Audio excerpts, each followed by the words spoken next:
بسم الله الرحمن الرحيم. இந்த உலகத்தில் அல்லாஹுவால் படைக்கப்பட்ட ஒவ்வொரு உயிர் ஜீவராசிகளுக்கும் ஒரு குறிப்பிட்ட காலக்கெடு வந்துவிட்டால் அவர்களுக்கு மரணம் என்பது தவிர்க்க முடியாத ஒன்று. அல்லாஹுவால் படைக்கப்பட்ட எத்தனையோ உயிர் ஜீவராசிகள் நம்முடைய கண் எதிரே உண்டு. அந்த உயிர் ஜீவராசிகள் எல்லாம் இந்த உலகத்தில் பிறந்தது முதற்கொண்டு மரணிக்கின்ற வரை உண்ணுவது, உறங்குவது, ஏதோ இந்த உலகத்தில் பிறந்து விட்டோம் என்பதற்காக வேண்டி கிடைத்ததையெல்லாம் அனுபவித்துவிட்டு அல்லாஹ் நாடுகிற பொழுது இந்த உலகத்திலே இருந்து விடைபெறுகின்றது.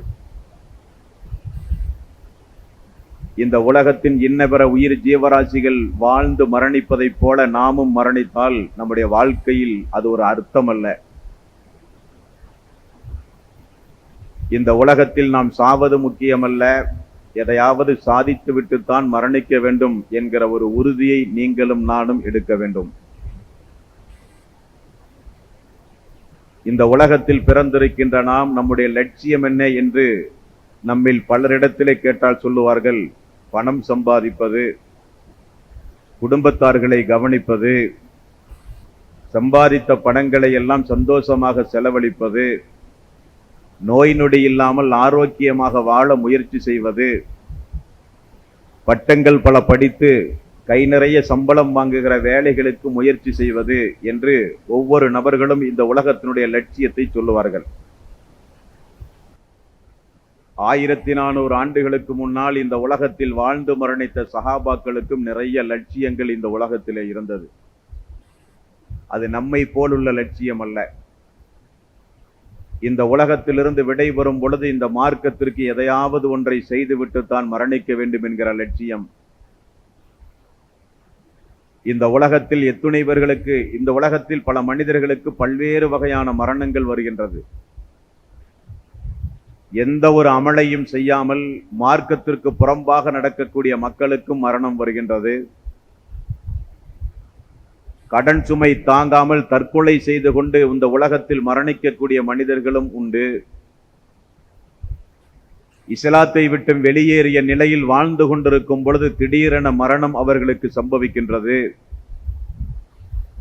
மதுபானம், விபச்சாரம் என்று பெரும் பாவங்களில் ஈடுபடுகிற நேரத்தில் பலருக்கும் மரணம் சம்பவிக்கின்றது. இஸ்லாத்தை ஏற்காத நிலையில் நிராகரிப்பாளர்களாக இறைவனை மறுத்த நிலையில் வாழ்ந்து கொண்டிருக்கின்ற நேரத்திலும் பலருக்கும் மரணம் சம்பவிக்கின்றது. ஆனால் நமக்கு மரணம் எப்படி சம்பவிக்க வேண்டும், அதற்கு நாம் எடுக்கக்கூடிய முயற்சிகள் என்ன என்பதைத்தான் இந்த நாளில் குறுகிய நேரத்தில் இன்ஷா அல்லாஹ் நாம் பார்க்கவிருக்கின்றோம். இந்த உலகத்திலிருந்து நாம் எப்படி மரணிக்க வேண்டும் என்று அல்லாஹ் சொல்லுகிறான். 3வது அத்தியாயத்தின் 102வது வசனத்தில் அல்லாஹ் கூறுகிறான், யா அய்யுஹல்லதீன ஆமனு, ஈமான் கொண்டவர்களே, இத்தகுல்லா, அல்லாஹுவை நீங்கள் பயந்து கொள்ளுங்கள், ஹக்க துகாத்திஹி, பயப்பட வேண்டிய முறைப்படி பயந்து கொள்ளுங்கள், வலா தமுத்துன்ன இல்லா வஅன்தும் முஸ்லிமூன், நீங்கள் மரணிக்கும் பொழுது முஸ்லீமாக மரணியுங்கள் என்று அல்லாஹ் சொல்லுகிறான். இந்த உலகத்தில் முஸ்லீமாக வாழ்வது முக்கியமில்லையாம். இந்த உலகத்திலிருந்து நாம் மரணிக்கும் போது முஸ்லீமாக மரணிக்க வேண்டுமாம். இந்த உலகத்தில் நீங்களும் நானும் ஹிதாயத்தோடு வாழ்வது முக்கியமில்லையாம். அந்த ஹிதாயத் மரணம் வரை தொடர்ந்து இருக்க வேண்டும் என்று அல்லாஹும் அல்லாஹுடைய ரசூலும் கூறுகின்றார்கள். அல்லாஹ் பொருந்துகின்ற மரணம், அல்லாஹ் சந்தோஷப்படுகின்ற மரணம், அல்லாஹு தாலா எப்படிப்பட்ட மரணத்தை சந்தோஷப்படுகிறான், எப்படிப்பட்ட மரணத்தை அல்லாஹ் பொருந்திக் கொள்கிறான், எப்படிப்பட்ட மரணத்தை அன்றைய கால மக்களெல்லாம் வேண்டி விரும்பி அடைந்து கொண்டார்கள், அந்த மரணத்தின் பொழுது அல்லாஹ் ரப்புல் ஆலமீன் எப்படிப்பட்ட நிஅமத்துகளை, பேரருளை செய்தான். அந்த தோழர்கள் எல்லாம் இந்த உலகத்திலிருந்து நாம் மரணித்தாலும் நம்முடைய முன் உதாரணங்கள் வருகிற தலைமுறைக்கு இருந்தாக வேண்டும் என்பதிலே மிக பெரும் கண்ணும் கருத்துமாக இந்த உலகத்திலே வாழ்ந்துவிட்டு மரணித்தார்கள். அல்லாஹு தாலா 2வது அத்தியாயத்தின் 132வது வசனத்தில் அல்லாஹு தாலா நமக்கு ஒரு பாடத்தை சொல்லித் தருகிறான். நீங்களும் நானும் இந்த உலகத்திலிருந்து விடை வரும் பொழுது நம்முடைய மனைவியை, நம்முடைய மக்களை, நம்முடைய தாய் தந்தையர்களை, நம்முடைய உற்றார் உறவினர்களை எல்லாம் கூட்டி வைத்துக் கொண்டு செய்ய வேண்டிய ஒரு உபதேசம். மனிதன் மரண நேரத்தை நெருங்கினால் நிறைய உபதேசம் செய்யுவான். வரவேண்டிய வரவை குறித்தும் கொடுக்க வேண்டிய கடனை குறித்தும், தன்னுடைய மரணத்திற்கு பிறகு மக்கள் எப்படிப்பட்ட வியாபாரங்களை தொடங்க வேண்டும், குடும்பத்திலே எப்படி நடக்க வேண்டும் என்றெல்லாம் உலகம் சம்பந்தமான வசியத்தை நிறைய செய்வார்கள் மனிதர்கள் வாய்ப்பு கிடைத்தால். ஆனால் உண்மையிலேயே செய்ய வேண்டிய வசியத் என்ன தெரியுமா? இப்ராஹிம் அலைஹிஸ்ஸலாத்து வஸ்ஸலாம், யாக்கூப் அலைஹிஸ்ஸலாத்து வஸ்ஸலாம் அவர்களுக்கு மரண நேரம் நெருங்கும் பொழுது அவர்கள் தங்களுடைய மக்களுக்கு செய்த வசியத்தை அல்லாஹ் ரப்பல் ஆலமீன் திருக்குர்ஆனில் 2வது அத்தியாயத்தின் 132வது வசனத்தில் அல்லாஹு தஆலா ஞாபகப்படுத்துகிறான். வவஸ்ஸா பிஹா இப்ராஹீமு பனீஹி வ யாக்கூப். இப்ராஹிம் அலைஹிஸ்ஸலாத்து வஸ்ஸலாம், யாக்கூப் அலைஹிஸ்ஸலாத்து வஸ்ஸலாம் தன்னுடைய மக்களுக்கு வசியத்து செய்தார்களாம். யா பனிய இன்னல்லாஹ அஸ்தஃபா லக்குமுத்தீன ஃபலா தமூதுன்ன இல்லா வ அன்தும் முஸ்லிமூன். என் அருமை மக்களே, அல்லாஹு தஆலா நமக்கு இஸ்லாம் என்கிற ஒரு மார்க்கத்தை தந்திருக்கிறான். அந்த மார்க்கத்தின் அடிப்படையில் தான் உங்களுடைய வாழ்வை நீங்கள் கழிக்க வேண்டும். நீங்கள் மரணிக்கும் பொழுது முஸ்லிமாக நீங்கள் மரணிக்க வேண்டும் என்பது நபிமார்கள் தங்களுடைய மக்களுக்கு செய்த வசியத். எங்கு பார்த்தாலும் இணை வைத்தலும் பித்அத்துகளும் அனாச்சாரங்களும் நிகழ்ந்து கொண்டிருக்கிற இந்த காலத்தில் நாமும் இந்த உலகத்திலிருந்து விடை பெறும் பொழுது நம்முடைய மக்களுக்கு, நம்முடைய உற்றார் உறவினர்களுக்கு, நம்முடைய குடும்பத்தார்களுக்கு செய்ய வேண்டிய வசியத், மக்களே, என்னுடைய மரணத்திற்கு பிறகு இந்த மார்க்கத்தை விட்டும் நீங்கள் தடம் புரண்டு சென்று விடக்கூடாது. மார்க்கத்தை உயிரை விட மேலாக நீங்கள் மதிக்க வேண்டும். முஸ்லீமாகத்தான் நீங்கள் மரணிக்க வேண்டும் என்கிற வசியத்தை நாமும் நம்முடைய சந்ததிகளுக்கு மரண நேரத்தில் செய்கிற ஒரு பாக்கியத்தை அல்லாஹ் ரப்பல் ஆலமீன் நம் அனைவர்களுக்கும் தர வேண்டும். யூசுப் அலைஹிஸ்ஸலாத்து வஸ்ஸலாம் 12வது அத்தியாயத்தின் 1வது வசனத்தில் அல்லாஹ்விடத்திலே ஒரு பிரார்த்தனை செய்கிறார். தவஃபனி முஸ்லிமன் வஅல்ஹிக்னி பிஸ்ஸாலிஹீன். அல்லாஹ், நான் முஸ்லீமாக வாழும்போது எனது உயிரை கைப்பற்றியா அல்லாஹ், நல்லவர்களோடு மறுமை நாளில் என்னை எழுப்பியா அல்லாஹ் என்பது இப்ராஹிம், யூசுப் அலைஹிஸ்ஸலாத்து வஸ்ஸலாம் அவர்களுடைய பிரார்த்தனை. மூசா அலைஹிஸ்ஸலாத்து வஸ்ஸலாம் அவரும் அல்லாஹ்விடத்திலே செய்கிற துஆவை அல்லாஹு தஆலா 7வது அத்தியாயத்தின் 126வது வசனத்தில் அல்லாஹ் ரப்பல் ஆலமீன் சொல்கிறான். ரப்பனா அஃப்ரிக் அலைனா சப்ரன் வ தவஃபனா முஸ்லிமீன். அல்லாஹ்வே, எனக்கு நீ பொறுமையை தாயா அல்லாஹ், முஸ்லீமாக வாழும் பொழுதே என்னுடைய உயிரை நீ கைப்பற்றியா அல்லாஹ் என்றெல்லாம் நபிமார்கள் இந்த உலகத்தில் பிரார்த்தனை செய்வதற்கு என்ன காரணம் என்றால், இந்த உலகத்தில் நாம் முஸ்லீமாக வாழ்வது முக்கியமல்ல. மரண தருவாயில் நபிகள் நாயகம் ஸல்லல்லாஹு அலைஹி வஸல்லம் அவர்கள் கூறினார்கள், யார் ஒருவர் மரண தருவாயில் அஷ்ஹது அல்லா இலாஹ இல்லல்லாஹ் அஷ்ஹது அன்ன முஹம்மதர் ரசூலுல்லாஹ் என்கிற திருக்கலிமாவை மொழிந்த நிலையில் இந்த உலகத்தை விட்டும் பிரிகின்றார்களோ அவர்கள் சொர்க்கம் சென்றே தீருவார்கள். சொர்க்கம் எப்பொழுதாவது அவர்கள் செல்லுவார்கள், இறுதியில் அவர்கள் சொர்க்கம் சென்றே தீருவார்கள் என்றார்கள் ரசூலுல்லாஹி ஸல்லல்லாஹு அலைஹி வஸல்லம்.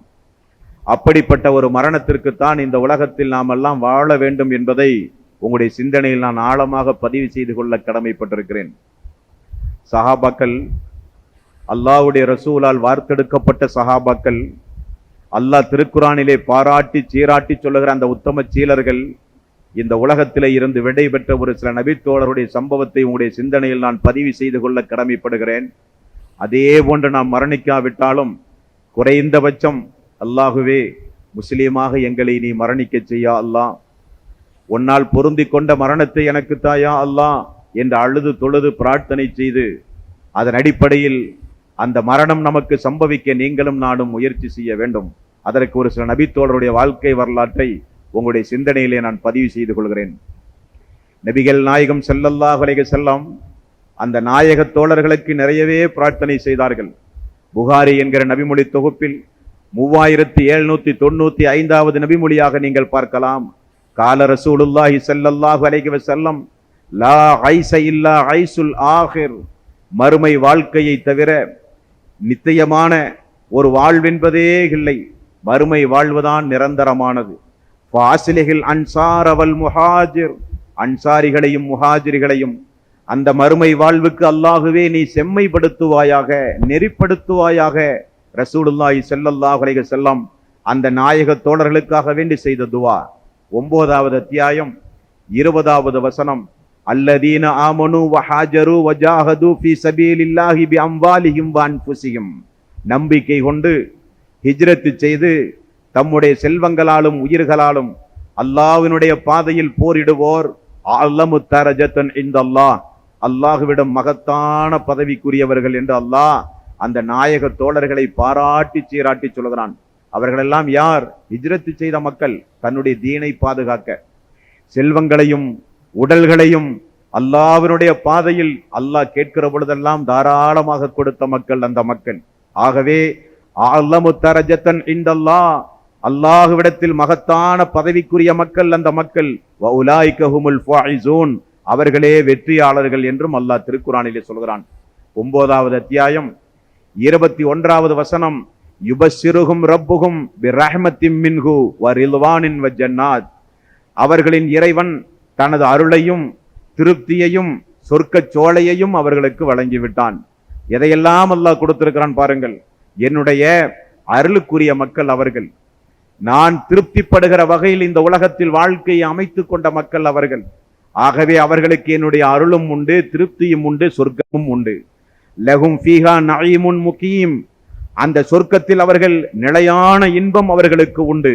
ஹாலிதீன ஃபீஹா அபதன் இன்னல்லாஹ இன்தஹு அஜ்ருன் அலீம், அதில் என்றென்றும் நிரந்தரமாக இருப்பார்கள், அல்லாஹ்விடம் மகத்தான கூலி அவர்களுக்கு உண்டு என்றும் அல்லாஹ் திருக்குர்ஆனிலே சொல்கிறான். 59வது அத்தியாயம் 19வது வசனம், வல்லதீன தபவ உத்தாரவல் ஈமான மின் கபிலிஹிம் யுஹிப்பூன மன் ஹாஜர இலைஹிம், அவர்களுக்கு முன்பே நம்பிக்கையும் இவ்வூரை தமதாக்கி கொண்டோரையும் நிச்சயமாக அந்த நேசிக்கிறார்கள் அவர்கள். யாரெல்லாம் ஹிஜ்ரத் செய்து தம்மிடத்தில் வந்தார்களோ அவர்களை எல்லாம் அவர்கள் நேசிக்கிறார்கள். வலா யஜிதூன ஃபீ சுதூரிஹிம் ஹாஜத்தும் மிம்மா ஊது, அவர்களுக்கு வாரி வாரி கொடுப்பதில் அவருடைய உள்ளங்களில் எந்த வகையான ஒரு சஞ்சலமும் கிடையாது. அப்படிப்பட்ட தோழர்கள் அந்த அன்சாரி தோழர்கள். வயுதிரூன அலா அன்ஃபுஸிஹிம் வலவ் கான பிஹிம் ஹஸாஸா, தங்களுக்கு வறுமை ஏற்படும் என்றெல்லாம் அவர்கள் நினைத்து பார்க்க மாட்டார்கள். வமன் யூக்க சுஹ்ரன் வமன் யூக்க சுஹ்ர நஃப்ஸிஹி ஃபௌலாயிக ஹுமுல் முஃப்லிஹூன், தன்னிடம் உள்ளதை அவர்கள் கஞ்சத்தனம் கொள்ளவே மாட்டார்கள், வாரி வாரி மக்களுக்கு கொடுப்பார்கள் என்று அல்லாஹ் சொல்லுகிறான். அப்படிப்பட்ட சஹாபாக்களை குறித்து, நமக்கு முன்னால் வாழ்ந்து போன நல்லவர்களை குறித்து அல்லாஹ் நம்மிடத்திலே ஒரு பிரார்த்தனை செய்ய சொல்கிறான். 59வது அத்தியாயம் 10வது வசனம், ரப்பனா ஃபிர்லனா வலி யஹ்வானினா அல்லதீன சபகூனா பில் ஈமான், அல்லாஹுவே எங்களையும் நம்பிக்கையில் எங்களை முந்தி சென்ற எங்களுடைய சகோதரர்களையும் நீ மன்னிப்பாயாக. வலா தஜ்அல் ஃபீ குலூபினா இல்லல் லில்லதீன ஆமனு, அவர்களை குறித்து எங்களுடைய உள்ளத்தில் எந்த வகையிலும் ஒரு வெறுப்போ காழ்ப்புணர்வையோ நீ ஏற்படுத்தி விடாதேயா அல்லாஹ். ரப்பனா இன்னக ரഊஃபுர் ரஹீம், நீ இரக்கமுடையவன், நீ நிகரற்ற அன்புடையாளன் என்று அல்லாஹு தஆலா அவனுடைய அருள்மறையாம் திருமறை குர்ஆனில் அந்த சஹாபாக்களை பாராட்டி சீராட்டி சொல்கிறான். அப்படி பாராட்டுகிற அளவுக்கு அவர்கள் என்ன நடந்தார்கள்? பாராட்டுகிற அளவுக்கு அவர்கள் செய்த தியாகம் என்ன? பாராட்டுகிற அளவுக்கு அவர்கள் எதை அல்லாஹ்வுடைய பாதையிலே வாரி வாரி கொடுத்தார்கள் என்றால், இந்த உலகத்தில் மனிதன் நேசிப்பதையே உயிரைத்தான், அதையே கொடுத்தார்கள் அந்த மக்கள். அல்லாஹ் கேட்கும் பொழுதெல்லாம் கொடுத்தார்கள். புகாரி முஸ்லிம் என்கிற நபிமொழி தொகுப்பில் 4875வது நபிமொழியிலே ஒரு சம்பவம் உண்டு. ஜாபிர் ரலியல்லாஹு அன்ஹு அவர்கள் நீங்கள் கேள்விப்பட்டிருப்பீர்கள். அவருடைய தந்தை அப்துல்லா ரலியல்லாஹு அன்ஹு, அப்துல்லா ரலியல்லாஹு அன்ஹு உஹது போர் நடைபெறுவதற்கு முன்னால் தனது மகன் ஜாபிர் அவர்களை அழைத்து, மகனே, நாளைய தினம் நடக்கக்கூடிய உஹது போரில் அல்லாஹ்விடத்திலே, நான் அல்லாஹ்வுடைய ரசூலிடத்திலே கலந்து கொள்வதாக நான் வாக்களித்து விட்டேன். ஆனால் நீ போரிலே பங்கெடுக்க கூடாது. மகன் கேட்டார், ஏன் தந்தையே நான் பங்கெடுக்க கூடாது, என்ன காரணம் என்று கேட்டார். தந்தை அப்துல்லா அவர்கள் சொன்னார், மகனே, குடும்பத்திலே எனக்கு மிகுந்த நேசமானவன் நீ, எனக்கு வெளியிலே கொஞ்சம் கடன் உண்டு, கொஞ்சம் வரவேண்டிய தொகையும் உண்டு, நான் உஹது போர்க்களத்தில் மரணித்தால் அதை வாங்கி கொடுக்க வேண்டிய கடமை உன்னிடத்தில் தான் ஒப்படைக்கிறேன். கடனை அடைக்க வேண்டிய கடமை உன்னிடத்தில் தான் உண்டு. அது மட்டுமல்ல, நம்முடைய குடும்பத்தில் நிறைய பெண் பிள்ளைகள் உண்டு. அவைகளையெல்லாம் உழைத்து சம்பாதித்து பாதுகாத்து முறைப்படி திருமண வாழ்வை அமைத்து கொடுக்க வேண்டியதும் உன்னுடைய கடமை.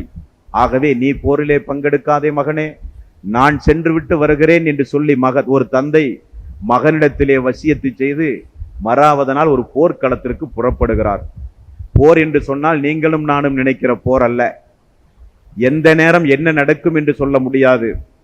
அதிலும் குறிப்பாக உஹது போர் என்பது எதிரிகள் மூர்க்கத்தனமாக படை திரட்டி வந்த போர்.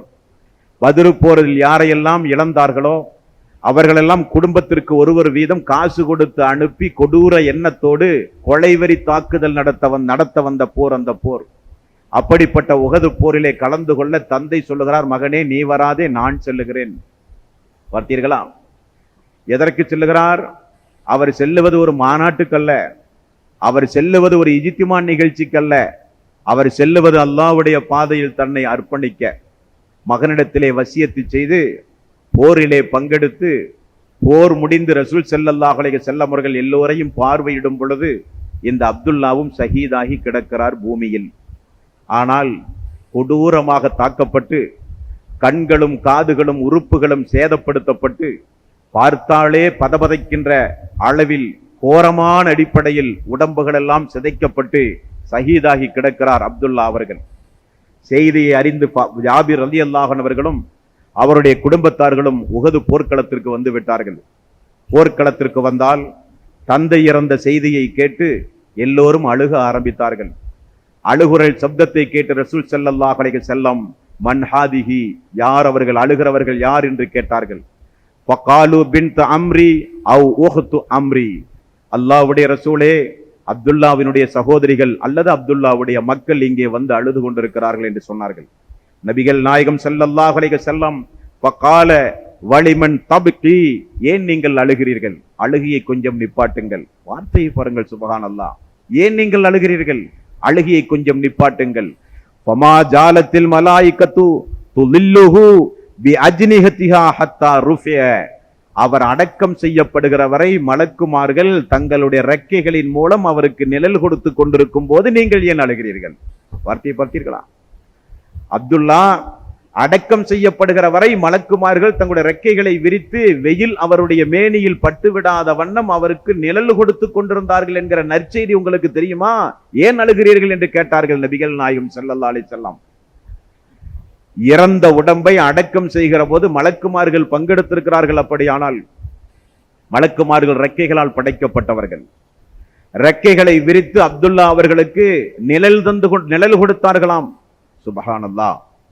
அல்லாஹ்விடத்தில் எதற்காக வேண்டி வாக்கு கொடுத்து இந்த மார்க்கத்தை ஏற்றுக்கொண்டார்களோ, எந்த லட்சியத்தை அடைய வேண்டும் என்பதற்காக வேண்டி இந்த மார்க்கத்தில் பாடுபட்டார்களோ அந்த லட்சியத்தை அடைந்து விட்டார்கள். பார்த்தீர்களா? ஆகவேதான் அல்லாஹ் சொல்கிறான், என்னுடைய திருப்தி அவர்களுக்கு உண்டு, நான் பொருந்தி கொண்ட அடியார்கள் அவர்கள், சொர்க்க சோலை அவர்களுக்கு நான் நிரந்தரமாக்கி வைத்திருக்கிறேன் என்று அல்லாஹ் சொல்லுகிறான். நம்முடைய ஜனாசாவில் மலக்குமார்களும் பங்கெடுக்க வேண்டும். நபிகள் நாயகம் ஸல்லல்லாஹு அலைஹி வஸல்லம் அவர்கள் கூறினார்கள், ஒரு மனிதன் மரணித்தால் நல்லடியானாக இருந்தால் வானவர்கள் அவனுடைய ஜனாசாவை பின்தொடருவார்கள். ஆகவே வாகனத்தில் செல்லுகிற நீங்கள் அந்த ஜனாசாவினுடைய கடைசியில் வாருங்கள், முன்னால் வாகனத்திலே செல்லாதீர்கள் என்றார்கள் ரசூலுல்லாஹி ஸல்லல்லாஹு அலைஹி வஸல்லம்.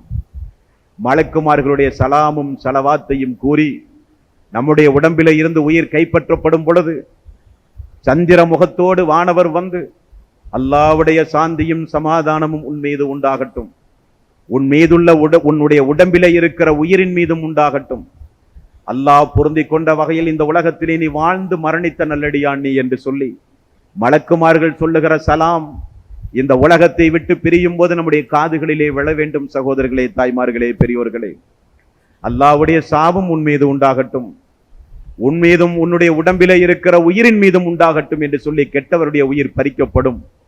அப்படிப்பட்ட ஒரு வாழ்வதற்காக வேண்டி அல்ல இந்த உலகத்திலே நாம் படைக்கப்பட்டிருக்கிறோம்.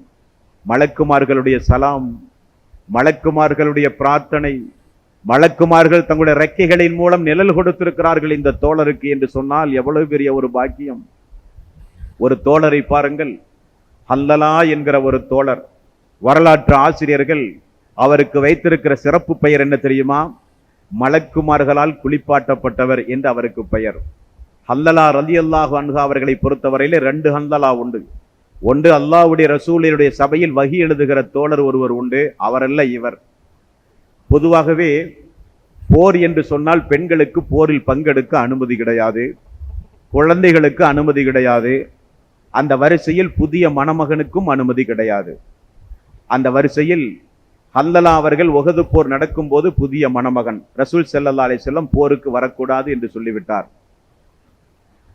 போரில் கலந்து கொள்ளாத ஹல்லலா திருமண அன்று இரவு புதிய மணமகனாக மனைவியோடு வீட்டிலே உறங்கி கொண்டிருக்கிறார். உஹது போரில் ரசூல் ஸல்லல்லாஹு அலைஹி வஸல்லம் முகமெல்லாம் தாக்கப்பட்டு பற்கள் உடைந்து சாறை சாறையாக ரத்தம் வெளிப்பட்டு பீரிட்டு ஓடி, அதை கண்ட யூதர்களும் முனாஃபிக்குகளும் மதீனா முழுக்க காட்டுத்தீயை போல ஒரு செய்தியை பரப்பினார்கள் திட்டமிட்டு.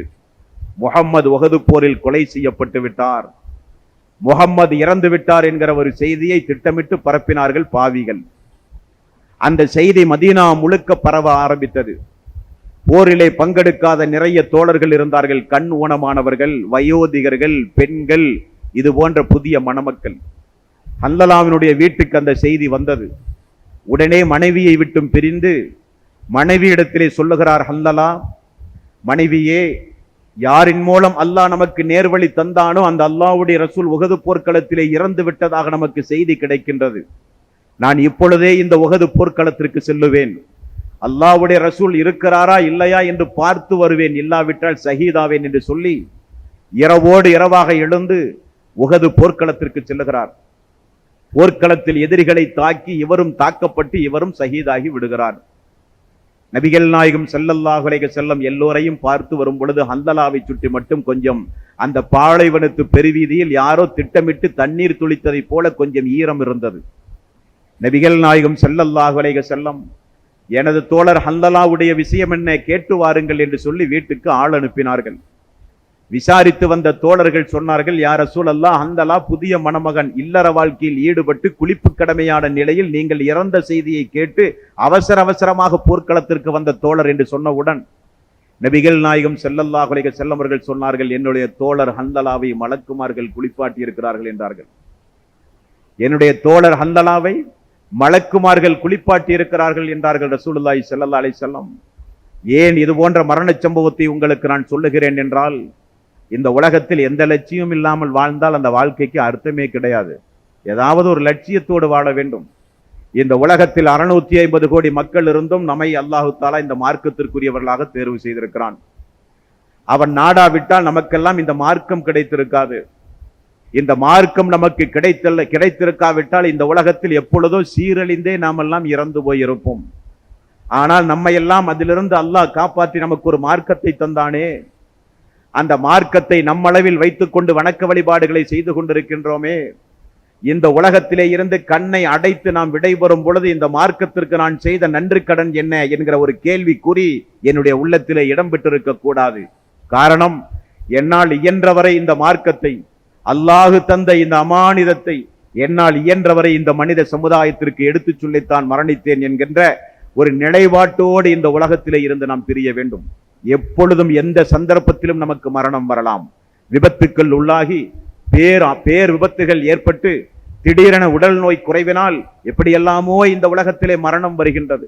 அப்படி திடீரென இந்த உலகத்திலே இருந்து நமக்கு மரணம் வருவதற்கு முன்னால் இந்த மார்க்கத்திற்கு எதையாவது ஒன்றை சாதிக்க வேண்டும். நம்முடைய மரணம் அல்லாஹ் பொருந்துகின்ற மரணமாக இருக்க வேண்டும். உங்களுக்கு ஒன்றை சொல்லவா? அல்லாஹுவை பொறுத்தவரையில் அல்லாஹ் நினைத்ததை செய்து முடிப்பவன், அப்படித்தானே? மாலிகி யௌமித்தீன், கியாம நாளின் அதிபதி என்று அல்லாஹ் தன்னை சொல்லுகிறான். ஒன்றை ஆகுக என்றால் உடனே அது ஆகிவிடும். அல்லாஹ் ஒன்றை செய்துவிட்டு இப்படி செய்துவிட்டோமே என்று அல்லாஹ் தயக்கம் காட்ட வேண்டிய அவசியம் இல்லை, தயங்க வேண்டிய அவசியம் இல்லை. காரணம், ஒவ்வொரு காரியத்தையும் நேர்த்தியாக திட்டமிட்டு செயல்படுத்துகிறவன் அல்லாஹ் ரப்பல் ஆலமீன். அந்த அல்லாஹ் ஒரு காரியம் செய்ய தயங்குகிறான் என்றார்கள் ரசூலுல்லாஹி ஸல்லல்லாஹு அலைஹி வஸல்லம். தெரியுமா உங்களுக்கு? அல்லாஹ் தயங்குகிறான் என்றால் அது எவ்வளவு பெரிய காரியம்.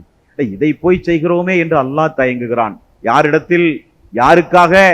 தன்னால் நேசித்துக் கொண்ட ஒரு இறை விசுவாசியினுடைய உயிரை இந்த உலகத்தில் பறிக்கும் போது அல்லாஹ் கொஞ்சம் தயக்கம் காட்டுகிறானாம். என்னுடைய அடியான் இன்னும் கொஞ்ச நாள் வாழ்ந்தால் நன்றாக இருக்குமே, ஆனால் விதி எல்லோரும் மரணிக்க வேண்டும் என்கிற அடிப்படையில் எனது அடியான் மரணிக்கிறான் என்று அல்லாஹ் நல்லவர்களின் உயிர்களை கைப்பற்றும் போது அல்லாஹ் தயக்கம் காட்டுகிறான் என்றார்கள் நபிகள் நாயகம் ஸல்லல்லாஹு அலைஹி வஸல்லம். அந்த அடிப்படையில் இந்த ஜாபிர் ரலியல்லாஹு அன்ஹு அவர்கள் வானவர்களின் மூலம் ரெக்கைகள் விரித்து நிழல் கொடுக்கப்பட்டு அடக்கப்பட்ட இந்த தோழர் ஜாபிர் பின் ரலியல்லாஹு அன்ஹு அவர்கள் அல்லாஹ்வுடைய ரசூல் அந்த போர்க்களத்தில் இருக்கிற அந்த நேரத்தில் தன்னுடைய தந்தையினுடைய முகத்தை பார்க்க எவ்வளவோ முயற்சி செய்கிறார் ஜாபிர் அவர்கள். சஹாபாக்கள் தட்டி தட்டி விடுகிறார்கள். தந்தையை பார்க்கிற நிலைமையில் ஜாபிரே உம்முடைய தந்தை இல்லை, பார்த்தால் நீங்கள் சகிக்க மாட்டீர்கள் என்று சொல்லி பார்க்க மறுத்து அந்த தோழர் குற்றுயிரும் கொலை உயிருமாக உடம்புகள் சேதப்படுத்தப்பட்டு சஹீதாக்கப்பட்ட அந்த அப்துல்லா ரலியல்லாஹு அன்ஹு அவர்களை அடக்கம் செய்தார்கள் தோழர்கள். ஜாபிர் ரலியல்லாஹு அன்ஹு அவர்கள் சொல்லுகிறார்கள், என்னுடைய தந்தையை உஹது போர்க்களத்தில் வேறொரு நபரோடு சேர்த்து அல்லாஹ்வுடைய ரசூல் அடக்கி விட்டார்கள். புகாரி என்கிற நபிமொழி தொகுப்பில் 1351வது நபிமொழியாக நீங்கள் பார்க்க வேண்டும். அவருக்கு ஒரு மன உறுத்தல் ஏற்பட்டதாம். வேறொரு நபரோடு சேர்த்து இந்த உஹது போர்க்களத்தில் தோழர்கள் என்னுடைய தந்தையை அடக்கி விட்டார்கள் என்கிற உறுத்தல் அவருக்கு இருந்து கொண்டே இருந்தது. 1 மாதம் முடிந்தது, 2 மாதம் முடிந்ததாம். 6 மாத காலம் பொறுத்து உஹது போர்க்களத்திற்கு சென்று அந்த மண்ணறையை தோண்டினார் ஜாபிர் பின் ரலியல்லாஹு அன்ஹு. தன்னுடைய தந்தையை மண்ணறையிலிருந்து வெளியே எடுத்து தனிப்பட்ட அடிப்படையில் ஒரு கபரை உருவாக்கி அங்கே அடக்க வேண்டும் என்பது மகனுடைய ஒரு ஆசை. அந்த அடிப்படையில் கபரை தோண்டும் போது 6 மாத காலம் பொறுத்து அந்த கபரை தோண்டும் போது அப்துல்லா அவர்களுடைய உடம்பு எப்படி இருந்தது என்று மகன் ஜாபிர் ரலியல்லாஹு அன்ஹு அவர்கள் அறிவிக்கிறார். எனது தந்தை அன்றுதான் அடக்கம் செய்யப்பட்டதை போல காதினுடைய ஒரு பகுதியை தவிர மீதமுள்ள உடம்பு முழுவதும் அன்றுதான் அடக்கம் செய்யப்பட்டதை போல அல்லாஹ் பாதுகாத்திருந்தான் என்றார்கள் ஜாபிர் ரலியல்லாஹு அன்ஹு அவர்கள். அந்த மக்களோடு அல்லாஹ் எந்த அளவுக்கு நெருக்கமாக இருந்திருக்கிறான் பார்த்தீர்களா? முஸ்லிம் என்கிற நபிமொழி தொகுப்பில் 4877வது நபிமொழியில் ஜுலைபீப் ரலியல்லாஹு அன்ஹு அவர்களுடைய சிறப்பு என்கிற ஒரு பாடமே முஸ்லிம் இமாம் கொண்டு வந்திருக்கிறார். இந்த ஜுலைபீப் ரலியல்லாஹு அன்ஹுவுக்கு எவ்வளவு பெரிய ஒரு சிறப்பு என்று பாருங்கள். பொதுவாகவே நபிகள் நாயகம் ஸல்லல்லாஹு அலைஹி வஸல்லமுடைய காலத்தில் யாராவது இறந்தால் தன் ஜனாசா தொழுகையின் மூலம் கிடைக்க வேண்டிய பிரார்த்தனை எல்லோருக்கும் கிடைக்க வேண்டும் என்று அல்லாஹ்வுடைய ரசூல் விரும்பி தொழுகை நடத்துவது வழக்கம். எல்லோருக்கும் தான் உயிரோடு இருக்கும் போது தன்னுடைய தோழர்களுக்கு, தன்னுடைய தோழர்களுடைய குடும்பத்தார்களுக்கு தன்னுடைய இறுதி பிரார்த்தனை அவர்களுக்கு கிடைக்க வேண்டும் என்று அல்லாஹ்வுடைய ரசூல் விரும்புவது வழக்கம். அந்த அடிப்படையில் தொழுகை நடத்துவார், அவ்வளவுதான். ஆனால் இந்த ஜுலைபீப் ரலியல்லாஹு அன்ஹுடைய செய்தியை முஸ்லிம் 4877வது செய்தியாக நீங்கள் பார்க்கலாம். ஒரு போர்க்களம். அந்த போர்க்களத்தில் ரசூல் ஸல்லல்லாஹு அலைஹி வஸல்லம் அந்த போரிலே கிடைத்த பொருளை எல்லாம் பங்கிட்டு விட்டு சஹாபாக்களை பார்த்து கேட்டார்கள், உங்களுடைய தோழர்கள் எல்லாம் வந்து விட்டார்களா என்று கேட்டார்கள். யா ரசூலல்லாஹ், இந்த தோழர்களை தவிர என்று சொல்லி போர்க்களத்திலே போய் தேடினார்கள். மீண்டும் வந்தார்கள். ரசூல் ஸல்லல்லாஹு அலைஹி வஸல்லம் அவர்கள் கேட்டார்கள், இந்த தோழர்கள் எல்லாம் வந்து விட்டார்களா என்று கேட்டார்கள். மீண்டும் தோழர்கள் ஓடி போய் திரும்ப வந்து சொன்னார்கள், யா ரசூலல்லாஹ், எல்லோரும் வந்து விட்டார்கள், எல்லோரும் வந்து விட்டார்கள் யா ரசூலல்லாஹ். நபிகள் நாயகம் ஸல்லல்லாஹு அலைஹி வஸல்லம் அவர்கள் சொன்னார்கள், லக்கின்னி அஃகிது ஜுலைபீப ஃபத்லுபுஹு. அந்த ஜுலைப் ரலியல்லாஹு அன்ஹு அவர்களை குறித்து ரசூல் ஸல்லல்லாஹு அலைஹி வஸல்லம் அவர்கள் சொன்னார்கள், எங்கே ஜுலைப்? இந்த ஜுலைபீப் எங்கே? அவரை போய் தேடுங்கள், நான் தேடுகிறேன் என்றார்கள் ரசூல் ஸல்லல்லாஹு அலைஹி வஸல்லம். சஹாபாக்கள் அல்லாஹ்வுடைய ரசூல் சொன்ன கட்டளைக்கு பிறகு சஹாபாக்கள் போய் தேடி பார்த்தால் 7 நிராகரிப்பாளர்களுக்கு மத்தியிலே இறந்து கிடக்கிறார். ரசூல் ஸல்லல்லாஹு அலைஹி வஸல்லம் அவர்கள் போய் பார்த்தார்கள். பார்த்துவிட்டு சொன்னார்கள், 7 பேரையும் ஜுலைபீப் அவர்கள் கொலை செய்து தானும் கொலையுண்டு ஷஹீதாகி இறந்து விட்டார். ஹாதா மின்னி, நான் அவரை சார்ந்தவன், வானா மின்ஹு, அவர் என்னை சார்ந்தவர். ஹாதா மின்னி, நான் அவரை சார்ந்தவர், வானா மின்ஹு, என்னை சார்ந்தவர் அவர் என்று நபிகள் நாயகம் ஸல்லல்லாஹு அலைஹி வஸல்லம் அவர்கள் சொல்லி தன்னுடைய கையால் அவரை தூக்கினார் என்று ஹதீஸிலே பார்க்கிறோம். சஹாபாக்கள் தூக்கி கொண்டு போய் அடக்கியது உஹது போர்க்களம், பத்ர் போர்க்களம். இந்த தோழரை நபிகள் நாயகம் ஸல்லல்லாஹு அலைஹி வஸல்லம் அவர்கள் தன்னுடைய கையால் சுமந்து கொண்டு அவரை தொழுகை நடத்தி அடக்கம் செய்தார்கள் என்று நபிகள் நாயகம் ஸல்லல்லாஹு அலைஹி வஸல்லம் வாழ்க்கை வரலாறிலே இருந்து நம்மால் பார்க்க முடிகின்றது.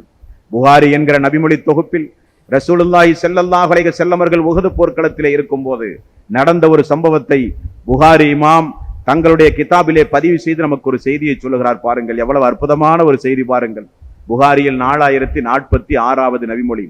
கால ரஜுலுன் லின் நபியு ஸல்லல்லாஹு அலைஹி வஸல்லம் யௌம உஹத். உஹது போர் நடந்து கொண்டிருக்கும் போது ஒரு நபித்தோழர் அல்லாஹ்வுடைய ரசூலிடத்திலே வந்தாராம். எவ்வளவு ஆர்வம் பாருங்கள், சுபஹானல்லாஹ்.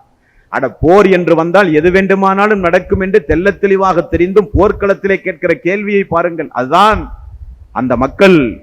அந்த மக்களுடைய அந்தஸ்திற்கும் நம்முடைய அந்தஸ்துக்கும் இருக்கிற வித்தியாசம்.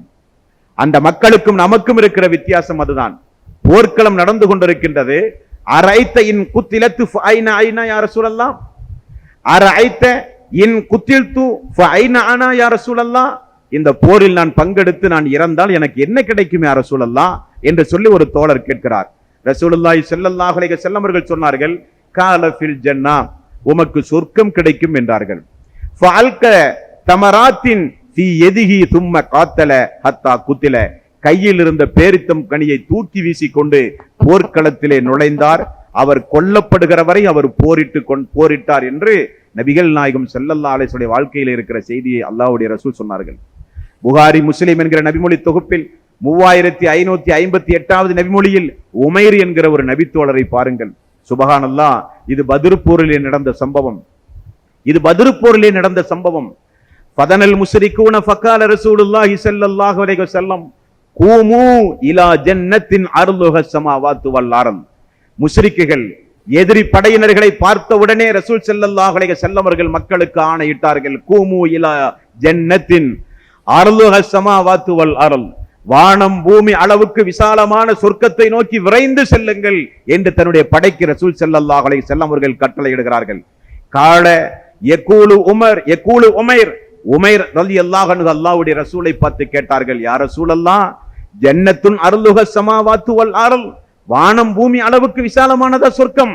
கால நாம், ஆம், உண்மைதான், வானம் பூமி அளவுக்கு விசாலமானது அந்த சொர்க்கம். கால பகின், ஆஹா ஆஹா என்று மெய்சிலிருக்க சொல்லுகிறார்.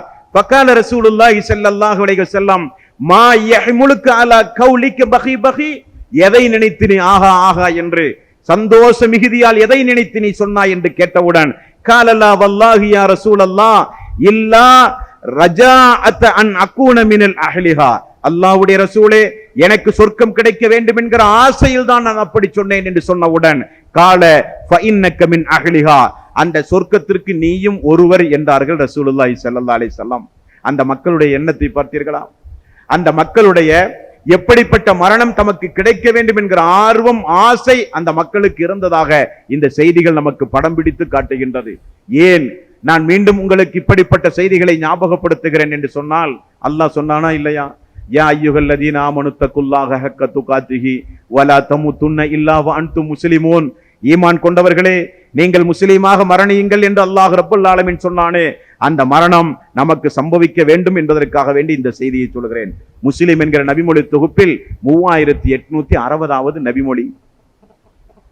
கிராமப்புறத்திலே இருந்து ஒரு சில மக்கள் திடீரென மஸ்ஜிது நபவிக்குள் புகுந்து நபிகள் நாயகம் ஸல்லல்லாஹு அலைஹி வஸல்லம் அவர்களை சந்தித்து, யா ரசூலல்லாஹ், எங்களுடைய கிராமத்திலே நிறைய பேர்கள் இஸ்லாத்தை தழுவுவதற்கு தயாராக இருக்கிறார்கள். ஆகவே நீங்கள் மார்க்க அறிஞர்களாக, குர்ஆனில் தேர்ச்சி பெற்ற நபர்களாக பார்த்து எங்களோடு நீங்கள் அனுப்பினால் அவர்களை வைத்து எங்களுடைய கிராமத்திலே இஸ்லாமிய பிரச்சாரங்களை செய்து கிராமமே இஸ்லாமிய மார்க்கத்தை தழுவுவதற்கு வாய்ப்பு இருக்கிறது யா ரசூலல்லாஹ் என்று சொன்னவுடன், நயவஞ்சகருடைய பேச்சில் இருக்கிற அந்த விஷத்தன்மையை புரிந்து கொள்ளாத அல்லாஹ்வுடைய ரசூல் அன்சாரி தோழர்கள் 70 பேரை அவர்களோடு அனுப்பினார்களாம். யார் அந்த 70 பேர்களாம்? நபிகள் நாயகம் ஸல்லல்லாஹு அலைஹி வஸல்லம் காலத்தில் இருக்கிற அந்த 70 தோழர்கள் யார் என்றால், யக்ரஊனல் குர்ஆன வயததாரஸூன பில்லைலி யதஅல்லமூன். அவர்கள் இரவு நேரங்களிலே குர்ஆனை ஓதுவார்களாம், பிற மக்களுக்கும் குர்ஆனை கற்றுக் கொடுப்பார்களாம். ஒருவருக்கொருவர் குர்ஆனை ஓதுகிற விஷயத்தில் ஒருவருக்கொருவர் உதவி செய்வார்களாம். பகல் நேரங்களில் மக்களுக்கு குடிப்பதற்கும் ஒது செய்வதற்கும் தண்ணீரை இறைத்து கொண்டு வந்து மஸ்ஜிது நபவியிலே ஊற்றுவார்களாம் அந்த 70 பேர்களும். அது மட்டுமல்லவாம், கடை வீதிக்கு சென்று விறகெடுத்து, காட்டுக்கு சென்று விறகெடுத்து கடை வீதியிலே கொண்டு வந்து விற்று காசாக்கி அந்த வருமானத்தை தன்னுடைய குடும்பத்திற்கு செலவு செய்யாமல் அந்த திண்ணையிலே பசியும் பட்டினியுமாக இருக்கிற அந்த 70 சஹாபாக்கள், 100 சஹாபாக்கள் திண்ணை தோழர்கள் இருக்கிறார்களே, அவர்களுக்கு உணவு கொண்டு வந்து கொடுக்கிற தோழர்களாம். சுபஹானல்லாஹ். குர்ஆனிலே தேர்ச்சி பெற்ற தோழர்கள், மஸ்ஜித் நபையிலே தண்ணீர் இறைத்து மக்களுக்கு ஒது செய்ய குடிக்க தண்ணீர் ஏற்பாடு செய்கிற தோழர்கள், 70 தோழர்கள், 100 தோழர்கள் பசியும் பட்டினியுமாக திண்ணையிலே கழித்துக் கொண்டிருக்கிற அந்த திண்ணை தோழர்களுக்கு உழைத்து சம்பாதித்து கொண்டு வந்து உணவு கொடுத்த தோழர்கள் இந்த 70 பேரும். அல்லாஹ்வுடைய ரசூல் அந்த 70 பேரையும் அனுப்பினார்கள். கிராமமே இஸ்லாத்திற்கு தழுவுவதாக சொல்லுகிறார்களே என்று சொல்லி குர்ஆனில் தேர்ச்சி பெற்ற 70 ஆலிம்களை, உலமாக்களை, தான் உருவாக்கிய உத்தம சீலர்களை ரசூல் ஸல்லல்லாஹு அலைஹி வஸல்லம் அனுப்பினார்கள். இந்த பாவிகள் போகிற வழியிலேயே அவர்களை கொலை செய்து விட்டார்கள். அவருடைய உடம்பிலே இருக்கிற உயிர் ஒரு தோழருக்கு பிரியும் பொழுது அவர் ஒரு பிரார்த்தனை செய்கிறார். அதுதான் இங்கே நமக்குரிய பாடம். 70 பேரும் கொலை செய்யப்படுகிறார்கள் மூர்க்கத்தனமாக. போகிற வழியில் பதுங்கி இருந்த எதிரிகள் எல்லாம் ஈட்டிகளையும் அம்புகளையும் கொண்டு வந்து கண் சிமிட்டும் நேரத்திற்குள் 70 தோழர்களையும் வெட்டி சாய்த்து விடுகிறார்கள். ஃபகாலு அல்லாஹும்ம பல்லி அன்னா நபியினா அன்னா கது லக்கீனக ஃபரலீனா அன்க வரலீத அன்னா. அல்லாஹ்வுடைய யா அல்லாஹ், நாங்கள் உன்னை பொருந்திக் கொண்டோம். எதற்காக வேண்டி இந்த உலகத்தில் நாங்கள் வாழ்ந்தோமோ அப்படிப்பட்ட மரணத்தை எங்களுக்கு நீ தந்து விட்டாயா அல்லாஹ். நாங்கள் உன்னை பொருந்திக் கொண்டோம். நீ எங்களை பொருந்திக் கொள்வதை உண்மையானால் இதோ மதீனாவில் வாழ்ந்து கொண்டிருக்கிற அந்த அல்லாஹ்வுடைய ரசூலுக்கு, உன்னுடைய ரசூலுக்கு எங்களுக்கு நடந்த இந்த செய்தியை நீ எடுத்துச் சொல்லியா அல்லாஹ் என்று ஒரு பிரார்த்தனையை செய்கிறார். உடனே அல்லாஹு தஆலா ஜிப்ரீல் அலைஹிஸ்ஸலாத்து வஸ்ஸலாம் அவர்களை அனுப்பி மதீனாவில் இருக்கிற அல்லாஹ்வுடைய ரசூலுக்கு இங்கே நேர்ந்த கொடுமையை அப்படியே படம் பிடித்து அல்லாஹ் ரப்பல் ஆலமீன் காட்டி விடுகிறான். உடனே அல்லாஹ்வுடைய ரசூல் ஒரு படையை அனுப்பி அவர்கள் ஊர் எல்லையை தாண்டுவதற்குள்ளாக அனைவரையும் சுற்றி வளைத்து ரசூல் ஸல்லல்லாஹு அலைஹி வஸல்லம் மரண தண்டனை கொடுத்தார்கள் என்கிற செய்தியை நம்மால் பார்க்க முடிகிறது. இங்கே ஒன்றை கவனிக்க வேண்டும். பிரார்த்தனை, மரணிக்கின்ற பொழுது அவர்கள் செய்கிற பிரார்த்தனை, அல்லாஹ் நாங்கள் எல்லாம் உங்களை பொருந்திக் கொண்டோம், நீ எங்களை பொருந்திக் கொண்டது உண்மையானால் இந்த செய்தியை உன்னுடைய தூதருக்கு நீ எடுத்துச் சொல் என்று சொன்னவுடன் அந்த துவாவை அல்லாஹ் உடனே அங்கீகரித்து ஜிப்ரீலை அனுப்பினான். பார்த்தீர்களா? ஜிப்ரீல் அலைஹிஸ்ஸலாத்து வஸ்ஸலாம் அவர்கள் சென்று நடந்த செய்தியை அல்லாஹ்வுடைய ரசூலுக்கு எடுத்துச் சொல்லுகிற அளவுக்கு அந்த மக்களோடு அல்லாஹ் எவ்வளவு நெருக்கமாக இருந்திருக்கிறான். சுபஹானல்லாஹ். புகாரி என்கிற நபிமொழி தொகுப்பில் 3045வது நபிமொழியாக ஆசிம் ரலியல்லாஹு அன்ஹு அவருடைய மரண சம்பவத்தை இமாம் பதிவு செய்திருக்கிறார்கள். பத்ர் போர் முடிந்து எதிரிகளுடைய நடமாட்டம் இருக்கிறதா என்பதை கண்காணிக்க ஆசிப் அவர்களுடைய தலைமையில் ஒரு 8 பேர் கொண்ட உளவு பார்க்கிற துறையை ரசூல் ஸல்லல்லாஹு அலைஹி வஸல்லம் மக்காவுக்கு அனுப்பினார்கள். அவர்கள் வருவதை மக்காவிலே இருக்கிற எதிரிகள் தெரிந்து விட்டார்கள். 200 குதிரைப்பட வீரர்களோடு, அம்பு எய்துவதில் தேர்ச்சி பெற்ற வீரர்களோடு இந்த 10 பேரையும் சுற்றி வளைக்க வேண்டும் என்பதற்காக வேண்டி அந்த படை அங்கிருந்து புறப்பட்டு விட்டது. அந்த படை புறப்படும் பொழுது மதீனாவினுடைய பேரித்தம்பழத்தை உண்டு கொட்டையை அந்த பாலைவனத்திலே வீசிவிட்டு நடந்து சென்றிருக்கிறார்கள் அந்த 8 தோழர்களும். வந்த உளவுப்படை, மக்காவிலே இருக்கிற வந்த உளவுப்படை, இது இந்த பேரித்தங்கொட்டை நிச்சயமாக எதிரி மதீனாவினுடைய பேரித்தம்பழத்தினுடைய கொட்டையாகத்தான் இருக்க வேண்டும். அப்படியானால் அவர்கள் இங்கிருந்துதான் புறப்பட்டிருக்க வேண்டும் என்று சொல்லி கால் பாத அடிகளை கண்காணித்து அந்த 10 பேர்த்தையும் சுற்றி வளைத்து விடுகிறார்கள். சுற்றி வளைத்து தாக்குதல் நடத்துகிறார்கள். 4 பேரை தவிர எல்லோரும் இறந்து போய் விடுகிறார்கள். அங்கேயும் பாருங்கள், சுபஹானல்லாஹ். இந்த ஆசிப் ரலியல்லாஹு அன்ஹு, குபைப் ரலியல்லாஹு அன்ஹு, இப்னு தஸ்னா ரலியல்லாஹு அன்ஹு 3 பேரும் எதிரிகளுடைய கையில் கைதிகளாக பிடிக்கப்படுகிறார்கள். அதில் ஆசிப் ரலியல்லாஹு அன்ஹு அவர்கள் மூர்க்கமாக போராடி இறந்து போய் விடுகிறார். அவர் இறக்கும் பொழுதும் ஒரு துஆ செய்கிறார்.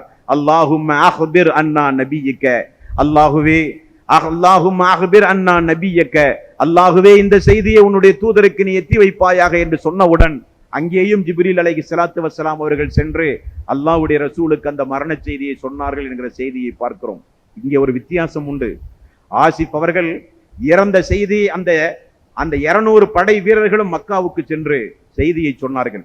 குபைபையும் இப்னு தஸ்னாவையும் மக்காவினுடைய சந்தையிலே கொண்டு போய் விற்று விட்டார்கள். இந்த ஆசிப் இறந்த செய்தியை குறைஷிகள் கேள்விப்பட்டவுடன் ஒரு செய்தியை சொன்னார்கள். என்ன சொன்னார்கள் தெரியுமா? இந்த ஆசிப் பத்ர் போர்க்களத்தில் குறைஷிகளுடைய முக்கியமான தலைவர்களை எல்லாம் கொன்றவர். ஆகவே அவர் இறந்தது ஆசிப் தானா இல்லையா என்பதை எங்களுக்கு ஊர்ஜிதமாக சொல்ல வேண்டும் என்பதற்காக வேண்டி ஒரு தூதுக்குழுவை அனுப்பி, பட்டாக்கத்தி வாளோடு ஒரு தூதுக்குழுவை அனுப்புகிறார்கள் குறைஷிகள். எதற்காக? அந்த ஆசிஃபினுடைய உடம்பிலே இருக்கிற ஏதாவது ஒரு பாகத்தை நீங்கள் வெட்டி எடுத்து வந்தால் தான் ஆசிப் இறந்ததாக நாங்கள் ஊர்ஜிதம் செய்வோம் என்று சொல்லுகிறார்கள். ஆசிஃபினுடைய உடம்பிலே இருக்கிற ஒரு பகுதியை வெட்டி எடுக்க மக்காவிலே இருக்கிற ஒரு குழு வருகிறது. அல்லாஹ் விடுவானா? தன்னுடைய அடியார்கள் அல்லவா அவர்கள், தன்னால் நேசிக்கப்பட்ட தோழர்கள் அல்லவா அவர்கள். உடனே அல்லாஹு தாலா புகாரி என்கிற நபிமொழி தொகுப்பில் 3045வது நபிமொழியாக நீங்கள் பார்க்கலாம். அல்லாஹு தாலா தேனீக்களை அனுப்புகிறான் வானலோகத்திலே இருந்து. ஆசிப் அவருடைய உடலை சுற்றி அவருடைய உடலை பாதுகாப்பதற்காக வேண்டி ஆண் தேனீக்களுடைய கூட்டம் மேக கூட்டம் அளவுக்கு திரண்டு வருவதை போல வந்து ஆசிப் அவருடைய உடம்பை சுற்றி பாதுகாத்தது என்று நபிகள் நாயகம் ஸல்லல்லாஹு அலைஹி வஸல்லம் அவர்கள் சொன்னார்கள். அவருடைய உடம்பிலே இருக்கிற ஒரு அசைவு கூட, ஒரு முடியை கூட எடுத்து செல்லக்கூடாது என்பதற்காக வேண்டி ஆண் தேனீக்களை அனுப்பி அல்லாஹு தாலா ஆசிப் அவருடைய உடம்பை பாதுகாத்தான் என்கிற செய்தியை நம்மால் பார்க்க முடிகின்றது. முஸ்லிம் என்கிற நபிமொழி தொகுப்பில் 3630வது நபிமொழி சஅத் பின் முஆத் ரலியல்லாஹு அன்ஹுடைய மரண சம்பவம். பத்ர் போர் முடிந்து, உஹது முடிந்து, அகல் போர் என்கிற ஒரு போர் விட்டால் மதீனாவுக்குள் வந்து புகுந்து தாக்குதல் நடத்துகிற அளவுக்கு எல்லோரும் மிக சக்தியோடு புறப்பட்டு வந்து மதீனாவையே அழித்து விட வேண்டும் என்கிற அளவுக்கு மூர்க்கத்தனமாக நடைபெற்ற ஒரு போர். அந்த போரில் அல்லாஹ் திருக்குரானிலே சொல்லுகிறான், அவர்களுக்கு மேலிருந்தும் கீழிருந்தும் அந்த நாயக தோழர்களுக்கு படை வருவதை பார்த்து அவருடைய நெஞ்சமெல்லாம் பதபதைத்தது. அல்லாஹுவை குறித்து அவர்கள், அல்லாஹ் நமக்கு உதவி செய்வானா, கைவிட்டு விடுவானா என்றெல்லாம் அவர்கள் எண்ணுகிற அளவுக்கு அவர்கள் அலைகளைக்கப்பட்டார்கள். அல்லாஹ் காற்றை அனுப்பி அவர்களுக்கு உபகாரம் செய்தான், வெற்றியை கொடுத்தான் என்பது தனி விஷயம். அந்த உஹது போரில் இந்த சஅத் பின் முஆத் அவர்களுக்கு கொஞ்சம் காயம் ஏற்பட்டது, கடுமையான ஒரு காயம். சஅத் பின் முஆத் அவர்களை ரசூல் ஸல்லல்லாஹு அலைஹி வஸல்லம் மிகுந்த பாசத்தோடு மரியாதையோடு நடத்தி வந்த ஒரு தோழர். யூத குழுக்களில் ஒரு குழுவுக்கு மிகப்பெரிய மரியாதையோடு அந்த குழுக்களாலும் நடத்தப்பட்ட ஒரு தோழர். கிராமப்புறத்திலே வாழ்ந்து வந்தார். அகல் போரில் தாக்கப்பட்டு அவரை நலம் விசாரிக்க தூர தொலைவிலே சென்று வர முடியாது என்பதற்காக வேண்டி மதீனாவுக்கு பக்கத்தில் தன்னுடைய வீட்டுக்கருகில் ஒரு கூடாரம் அடித்து நபிகள் நாயகம் ஸல்லல்லாஹு அலைஹி வஸல்லம் சஅத் அவர்களை அவருடைய வீட்டிலே இருந்து கொண்டு வந்து தன்னுடைய வீட்டுக்கருகில் கூடாரம் அமைத்து பார்த்து வந்தார்கள் ரசூல் ஸல்லல்லாஹு அலைஹி வஸல்லம். தினசரி காலையிலும் மாலையிலும் சென்று வருவாராம், நலன் விசாரிப்பாராம். முஸ்லிம் என்கிற நபிமொழி தொகுப்பில் 3630வது நபிமொழி. இப்படி காயத்தோடு படுத்து கொண்டிருக்கிற அந்த தோழரும் ஒரு பிரார்த்தனை செய்கிறார். என்ன பிரார்த்தனை செய்கிறார்? அல்லாஹும்ம ஃபஇன் கான பக்கிய மின் ஹர்பி குரைஸின் ஷைஉன் ஃபஅப்கினி அஜாஹிதுஹும் ஃபீக. அல்லாஹுவே, குறைசியோடு நடத்தப்பட வேண்டிய போர் இன்னும் மீதம் இருந்தால் என்னுடைய உடம்பிலே நீ உயிரை கொஞ்சம் நீட்டி வைப்பாயாக. குறைசிகளோடு நடத்தப்பட வேண்டிய போர் இதோடு முடிந்து விட்டால் உடம்பில் ஏற்பட்ட அந்த போரின் போது எனது உடம்பில் ஏற்பட்ட இரத்த காயத்தோடே, வெற்றி காயத்தோடே ஷஹீத் என்கிற மரணத்தை எனக்கு தாயா அல்லாஹ் என்று பிரார்த்தனை செய்கிறார். உடனே அல்லாஹு தஆலா பிரார்த்தனை அங்கீகரித்து விடுகிறான். இரத்த காயத்திலே இருந்து கொப்பளிக்கிறது ரத்தம். ரத்தம் பீரிட்டு உடம்பிலே இருந்து வெளியே ஓடி வருகிறது. கூடாரத்தை தாண்டியும் ரத்தம் ஓடி வருகிறது. பக்கத்தில் உள்ளவர்கள் எல்லாம் ரத்தம் பீரிட்டு வருவதை பார்த்து சஅத் பின் முஆத் அவருடைய கூடாரத்தை நோக்கி ஓடி வந்து பார்த்தார்களாம். சஅத் பின் முஆத் அவர்கள் இறந்து போய் கிடந்தார். நபிகள் நாயகம் ஸல்லல்லாஹு அலைஹி வஸல்லம் அவர்களுக்கு சஅத் பின் முஆத் அவருடைய மரண செய்தியை சொன்னது யார்? சஅத் பின் முஆத் அவருடைய மரணத்தை பார்த்த நாயக தோழர்கள் போய் சொல்லவில்லையாம். ஜிப்ரீல் அலைஹிஸ்ஸலாத்து வஸ்ஸலாம் அவர்கள் உடனே இறங்கி, அல்லாஹ்வுடைய ரசூலே, இந்த பூமிக்கு மேல் வாழ்ந்த மிகச்சிறந்த ஒரு அடியார் இறந்து போய்விட்டார் என்று சொன்னாராம். சஅத் பின் முஆத் அவருடைய மரண சம்பவத்தை அறிவித்தவர் ஜிப்ரீல் அலைஹிஸ்ஸலாத்து வஸ்ஸலாம்.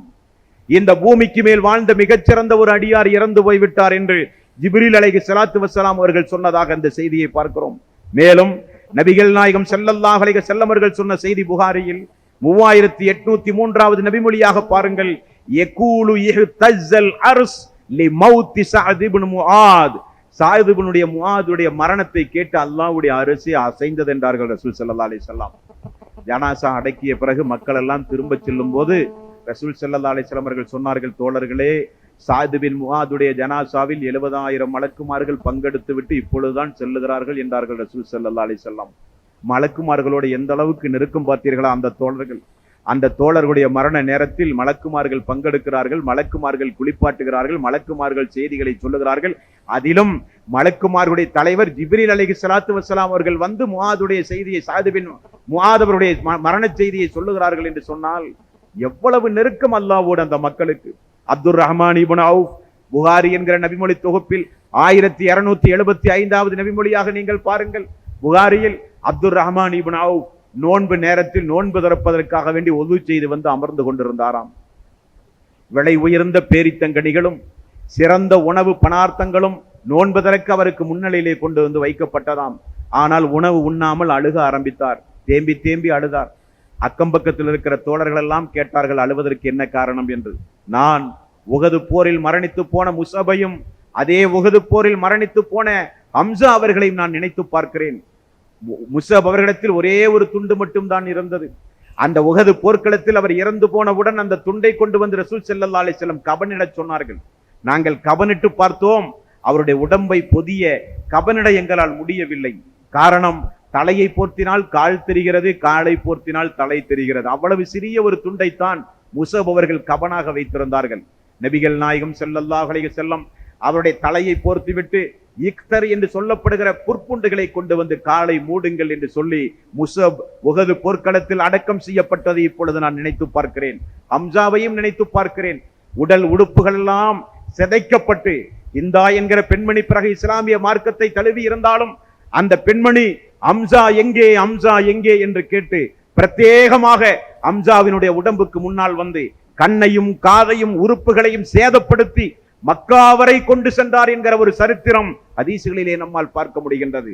அப்படிப்பட்ட ஹம்சாவுக்கு முன்னிலையில் ரசூல் ஸல்லல்லாஹு அலைஹி வஸல்லம் அவர்கள் நின்று கொண்டு இதை பார்க்க எனக்கு தைரியம் இல்லை என்றார்கள். ரசூல் ஸல்லல்லாஹு அலைஹி வஸல்லம், எனது பெரிய தந்தை ஹம்சாவினுடைய உடம்பு சிதைக்கப்பட்டதை பார்க்க எனக்கு மனமில்லை என்றார்கள் ரசூல் ஸல்லல்லாஹு அலைஹி வஸல்லம்.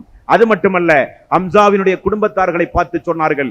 திருமதி என்கிற நபிமொழி தொகுப்பில் 937வது செய்தியாக நீங்கள் பார்க்கலாம். எனது குடும்பத்தார்கள், ஹம்சாவினுடைய குடும்பத்தார்கள் மன வருத்தத்திற்கு ஆளாக மாட்டார்கள் என்றால் நான் ஒரு காரியத்தை செய்திருப்பேன் என்றார்கள். என்ன காரியமாம்? ஹம்சாவை அப்படியே இந்த உஹது போர்க்களத்தில் அடக்காமல் நான் விட்டிருப்பேன்.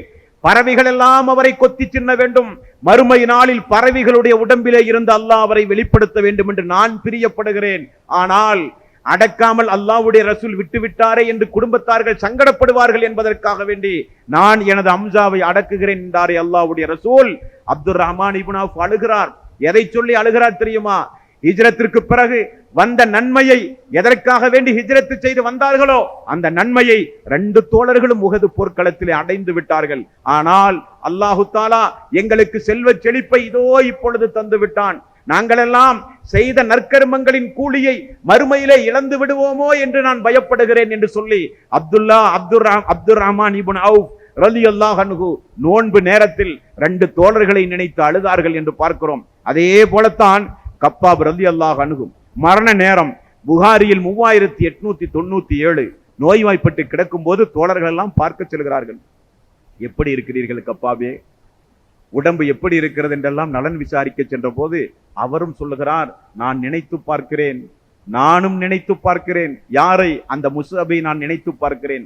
யார் தெரியுமா? அவர் செல்வ செழிப்போடு வாழ்ந்த தோழர். அந்த தோழர் காலையில் ஒரு உணவு, மாலை ஒரு உணவு, இரவிலே ஒரு உணவு, தினசரி ஒரு ஆடை.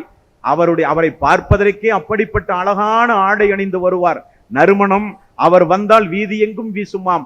அப்படிப்பட்ட செல்வ செழிப்போடு வாழ்ந்து கொண்டிருந்த முஸப் என்றைக்கு இஸ்லாமிய மார்க்கத்தை தழுவினாரோ அந்த குடும்பமே முஸபை வீட்டை விட்டு வெளியே துரத்தியது. அல்லாஹ்வுடைய ரசூல் எங்கெல்லாம் அடி உதைக்கு ஆளாவாரோ அங்கெல்லாம் அந்த முஸப் இருப்பார். அல்லாஹ்வுடைய ரசூல் எங்கெல்லாம் பட்டினி கிடப்பாரோ அங்கெல்லாம் இந்த முஸப் பட்டினி கிடப்பார். அல்லாஹ்வுடைய ரசூல் எங்கெல்லாம் ஹிஜ்ரத் செய்தாரோ அங்கெல்லாம் அவரை பின்தொடர்ந்து ஹிஜ்ரத் செய்வார். குர்ஆனில் தேர்ச்சி பெற்ற ஒரு தோழர். ஆனால் அல்லாஹு தஆலா அவருக்கு அந்த ஹிஜ்ரத் செய்து வந்த நன்மையை பூரணமாக வழங்கிவிட்டான். ஆனால் எங்களுக்கு அந்த நன்மை கிடைக்குமா என்று கப்பாப் ரலியல்லாஹு அன்ஹு அவர்கள் அழுத சம்பவமும் புகாரியில் 3897வது நபிமொழியாக நம்மால் பார்க்க முடிகிறது சகோதரர்களே. அதே புகாரியில் 2805வது நபிமொழியாக அனஸ் பின் நதர் அவர்களுடைய சம்பவம், இதுவும் உஹது போர்க்களத்திலே நடந்த சம்பவம். ஆனால் இந்த தோழருக்கு ஒரு வருத்தம் உண்டு. என்ன வருத்தமாம்? என்ன வருத்தம்? நம்மை போலுள்ள வருத்தம் அல்ல. பத்ரு போர் நடக்கின்ற பொழுது வெளியூருக்கு சென்று விட்டோமே. காரணம் என்ன என்றால் பத்ரு போர் திட்டமிட்டு நடந்ததல்ல. ஒரு வணிக கூட்டத்தை வழிமறிக்க போய் அல்லாஹு தஆலா அதை விட நீங்கள் போர் செய்வதுதான் முக்கியம் என்று அந்த திட்டத்தை அல்லாஹ் மாற்றி விட்டான். ஆகவே நிறைய தோழர்களுக்கு பத்ரு போர் நடப்பது தெரிவதற்கு சாத்தியமில்லை.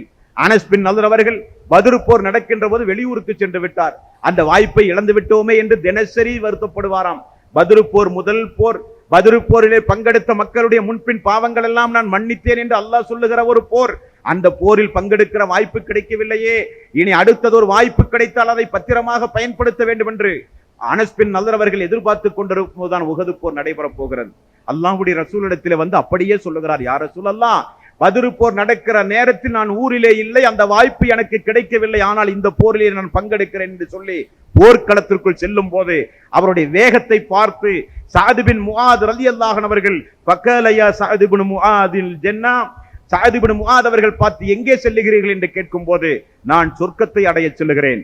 வரப்பில் நலர் இன்னி அஜிது ரீஹா மின் தூனி உஹத், உஹதினுடைய அடிவாரத்தில் சொர்க்கத்தினுடைய வாடையை நான் நுகர்கிறேன் என்று சொல்லி போர்க்களத்திற்குள் சென்று வீரமாக போரிட்டு பல முஸ்ரிக்குகளை கொன்று அவரும் ஷஹீதாகி விடுகிறார்.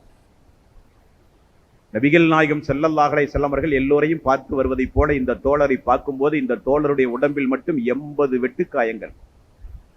இவர் அனஸ் பின் நல்ரா அல்லவா என்று யாருக்குமே அடையாளம் கண்டு முடியாத அளவுக்கு உறுப்புகள் எல்லாம் சுக்குநூறாக வெட்டி சிதைக்கப்பட்டு 80 வெட்டுக்காயங்கள். அவருடைய சகோதரி வந்து விரல் நுனியை வைத்து அடையாளம் பார்த்து இவர் எனது தோழர் தான் என்று சொன்ன பிறகுதான் அவர்தான் அனஸ் பின் நல்ர் என்று எல்லோரும் முடிவு செய்தார்களாம். அவருக்காக வேண்டி அல்லாஹ் திருக்குரானிலே ஒரு ஆயத்தை இறக்கினான். 33வது அத்தியாயத்தின் 23வது வசனம், மினல் முஃமினீன ரிஜாலுன் ஸதகு மா ஆஹதுல்லாஹ அலைஹி ஃபமின்ஹும் மன் கலா நஹ்பஹு வமின்ஹும் மன் யன்தலிர் வமா பத்தலு தப்தீலா. அல்லாஹ்விடம் எதை பற்றி உறுதிமொழி எடுத்தார்களோ அந்த உறுதிமொழியை உண்மைப்படுத்தியவர்களும் உண்டு, அந்த உறுதிமொழியை நிலைநாட்ட எதிர்பார்த்து கொண்டிருக்கிற மக்களும் உண்டு என்று சொல்லி அல்லாஹு தஆலா இந்த அனஸ் பின் நல்ர் அவர்களுக்காக வேண்டி 33வது அத்தியாயத்தில் ஒரு வசனத்தையே அல்லாஹ் இறக்கினான். புகாரி என்கிற நபிமொழி தொகுப்பை பாருங்கள், 2809வது நபிமொழி. பத்ரு போர் முடிந்து எல்லோரும் திரும்ப வந்த போது ஹாரிசா ரலியல்லாஹுடைய தாயார் அல்லாஹ்வுடைய ரசூலிடத்திலே வந்து சொல்லுகிறார், யா ரசூலல்லாஹ், எல்லோரும் வந்து விட்டார்கள், என்னுடைய மகன் எங்கே, என்னுடைய மகன் எங்கே யா ரசூலல்லாஹ், எனது மகனின் மீது எவ்வளவு பாசம் நான் வைத்திருந்தேன், எனது மகன் எங்கே என்று கேட்டார்கள். ஆனால் அந்த பத்ரு போர்க்களத்தில் எங்கிருந்தோ வந்த ஒரு அம்பு ஹாரிசாவுடைய உடம்பிலே தைத்து அவர் ஷஹீதாகி விட்டிருந்தார். ரசூலுல்லாஹி ஸல்லல்லாஹு அலைஹி வஸல்லம் அந்த அம்மா கேட்கிறார்கள், யா ரசூலல்லாஹ், எனது மகன் எங்கே யா ரசூலல்லாஹ், எனது மகன் எங்கே என்று கேட்டார்கள். ஃபைன் கான ஃபில் ஜன்னதி சபர்து, எனது மகனுக்கு சொர்க்கம் உண்டு என்று நீங்கள் சொன்னால் மட்டும்தான் நான் பொறுமையாக இருப்பேன். எனது மகனுக்கு வேறு ஏதாவது விபரீதமான ஒரு சம்பவம் நிகழ்ந்திருந்தால் நான் எனது வாழ்க்கை முழுக்க நான் அழுதே தீர்த்து விடுவேன் யா ரசூலல்லாஹ் என்று சொன்னார்கள். நபிகள் நாயகம் ஸல்லல்லாஹு அலைஹி வஸல்லம் அவர்கள் சொன்னார்கள், காலயா உம்ம ஹாரிசா இன்னஹா ஜினானுன் ஃபில் ஜன்னா. ஹாரிசாவுடைய தாயே, உங்களுக்கு ஒன்றை சொல்லவா, சொர்க்கம் என்பது ஒன்று அல்ல, சொர்க்கம் என்பது 100 சொர்க்கம்.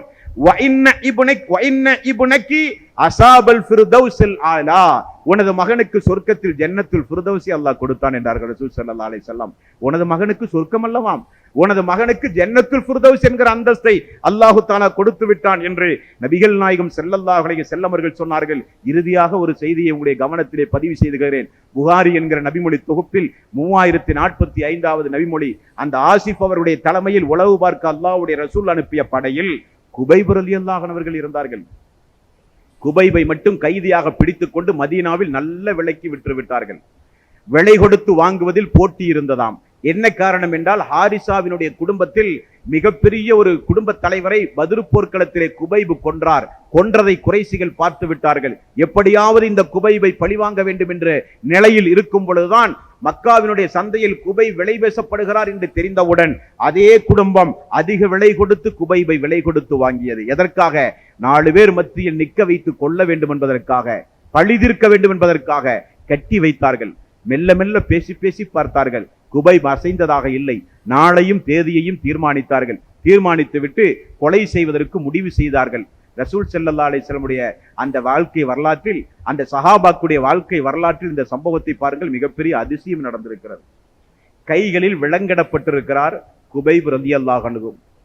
ஹாரிசா என்கிற அந்த குலத்தை சார்ந்த ஒரு பெண்மணி தினசரி வந்து குபைபினுடைய உடலை பார்த்து பார்த்து செல்லுவாராம். ஒரு நாள் வரும் பொழுது குபைபினுடைய கையில் விலை உயர்ந்த திராட்சை கனிகள் இருந்ததை பார்க்கிறார். அந்த ஹாரிசா சொல்லுகிறார், மக்காவில் அன்றைக்கு திராட்சைகள் விளைகிற காலமே இல்லை.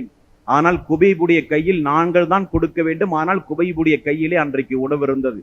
தக்கூலு இன்னஹு லரிஸ்குன் மினல்லாஹி ரஸக்கஹு குபைப், அல்லாஹ்தான் அவருக்கு அந்த நேரத்திலே உணவு கொடுத்தான் என்றார். அந்த குறைசி குலத்து பெண் சொல்லுகிறாள். யாருமே உணவு கொடுக்கவில்லையாம், கைதியாக பிடிக்கப்பட்டிருக்கிறார், எப்பொழுதும் கொலை செய்யப்படலாம். அப்படிப்பட்ட அந்த நேரத்தில் திராட்சை கொத்து அவருடைய கையில் இருந்ததாக அந்த பெண்மணி சொல்லுகிறாள். சொல்லிவிட்டு சொல்லுகிறார், அல்லாஹ் கொடுத்த உணவு அந்த உணவு குபைபுக்கு என்று சொல்லுகிறார்.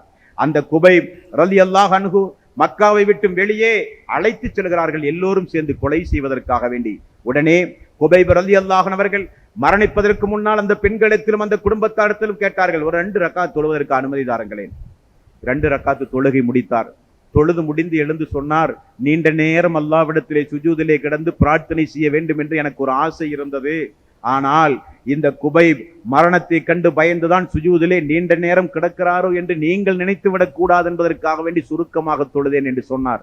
அந்த குடும்பமே சொன்ன ஒரு செய்தி இங்கே ஹதீஸிலே பதிவாகி இருக்கிறது. குபைவை போல ஒரு நெஞ்சுறுதி உள்ள ஒரு தோழரை, குபைவை போல நேர்மையான ஒரு தோழரை, குபைவை போல தன்னடக்கமுள்ள ஒரு தோழரை நாங்கள் பார்த்ததே இல்லை என்று சொல்லி பெருமிதப்படுகிறார்கள் ஒரு புறம். ஆனால் பாவிகள் கொலை செய்து விடுகிறார்கள். அந்த கொலை செய்யப்படுவதற்கு முன்னால் குபைப் ரலியல்லாஹு அன்ஹு அவர்கள் அல்லாஹ்விடத்திலே ஒரு பிரார்த்தனை செய்கிறார்.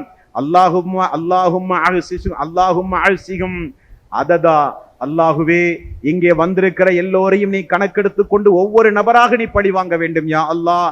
மேலும் வலஸ்து உபாலிஹீன உக்தலு முஸ்லிமன், அல்லாஹுவே நான் முஸ்லீமாக மரணிக்கப்படுவதில் எனக்கு எந்த ஒரு கஷ்டமும் கிடையாது, சங்கடமும் கிடையாது. முஸ்லீமான மரணத்தை எனக்கு தந்தாயே, அதுதான் எனக்கு மிகப்பெரிய ஒரு சந்தோஷம் யா அல்லாஹ். அலா ஐயி சிக்கி கான லில்லாஹி மஸ்ரஇ, எந்த இடத்தில் நான் கொல்லப்பட்டாலும் சரி நான் முஸ்லீமாக மரணிக்கிறேன் என்பதில் எனக்கு மிக்க மகிழ்ச்சி யா அல்லாஹ். அல்லாஹுவே வதாலிக்க ஃபீ ذாத்தி இலஹி வஇன் யஸா, நான் கொலையுறுவது உனக்கு திருப்தி பெறுகிற காரியம் என்றால், நான் இறந்து போவது நிச்சயம் உனக்கு திருப்தி பெறுகிற காரியம் என்றால், என்னுடைய உடம்பிலே இருக்கிற ஒவ்வொரு துண்டு வெட்டப்பட்டாலும் சரி, என்னுடைய உடம்பிலே இருக்கிற ஒவ்வொரு துண்டுக்கும் நிச்சயம் நீ பர்க்கத்து செய்வாய் என்கிற நம்பிக்கை எனக்கு உண்டு யா அல்லாஹ் என்று சொல்லி அல்லாஹ்விடத்திலே பிரார்த்தனை செய்தார். குபைப் அவர்களை அவர்கள் கொலை செய்தார்கள், அவர் ஷஹீதானார் என்று நாம் பார்க்கிறோம். இந்த மரண சம்பவங்கள் எல்லாம் நமக்கு ஒரு பாடத்தை தர வேண்டும். நம்முடைய கண் எதிரே எவ்வளவு மரண சம்பவங்களை நாம் பார்க்கிறோம். அன்றெல்லாம் மரணம் கிடையாது, அல்லாஹ் பொருந்துகின்ற மரணம். மரணத்திற்கு பிறகு கபருடைய வாழ்விலும் மறுமையுடைய வாழ்விலும் நாம் எல்லாம் வெற்றி பெற வேண்டுமானால் நாம் அல்லாஹ் பொருந்துகின்ற வகையில் இந்த உலகத்திலே வாழ வேண்டும். யூசுப் அலைஹிஸ்ஸலாத்து வஸ்ஸலாம் அவர்கள் செய்த துஆவை போல, தவப்பனி முஸ்லிமன், அல்லாஹ் முஸ்லீமாக வாழும் போதே எங்களுடைய உயிர்களை நீ கைப்பற்றியா அல்லாஹ், நல்லவர்களோடு மறுமையிலே எழுப்பியா அல்லாஹ் என்கிற பிரார்த்தனையை அடிக்கடி நாம் செய்ய வேண்டும். காரணம், நமக்கு மரணம் எப்பொழுது வரும் என்று தெரியாது. மரணத்திற்கு நோய் நொடிகள் தடையில்லை, மரணத்திற்கு வயது வரம்புகள் தடையில்லை. மரணம் என்பது நிச்சயிக்கப்பட்ட ஒன்று. அதை நோக்கி மெல்ல மெல்ல நீங்களும் நானும் நகர்ந்து கொண்டிருக்கிறோம். அந்த மரணம் எப்பொழுது சம்பவித்தாலும் கண்ணை மூடும் போது அல்லாஹ் திருப்தி கொண்ட நிலையில் இந்த உலகத்தை விட்டு நீங்களும் நானும் பிரிய வேண்டும். அப்படிப்பட்ட மரணத்தை அல்லாஹ் நம்